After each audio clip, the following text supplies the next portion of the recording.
दीदी को बोलो प्रोग्राम इस वक्त रियासती सतह पर तृणमूल सुप्रीमो के इमा पर चलाया जा रहा है, जिसके जरिए अवाम बराह रास्त अब वजीर आला तक अपनी शिकायत या मशवरा दे सकते हैं। मगरबी बंगाल की वजीर आला ममता बनर्जी के प्रोग्राम दीदी को बोलो के तहत रियासती वजीर शहरी तरक्यात फरहाद हकीम आज गार्डन रीच के बोरो 15 दफ्तर पहुंचे, जहां वार्ड 134 के काउंसलर शम्स इकबाल अनिल ने उनका खैर मकदम किया।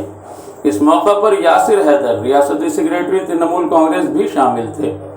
वजीर मौसूफ ने दीदी को बोलो की तशहीर करते हुए लोगों से घरों में जाकर ममता बनर्जी का पैगाम दिया।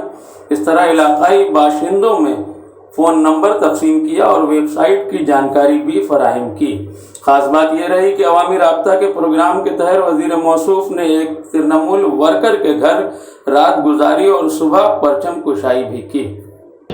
कोई परेशानी नहीं कहना है, सीधा सीधी दीदी को अगर फरहाद हकीम काम भी नहीं कर रहा हो ठीक है, क्योंकि वो हमारे गार्जियन हैं और बंगाल के आम जनता की देखभाल वो करते हैं।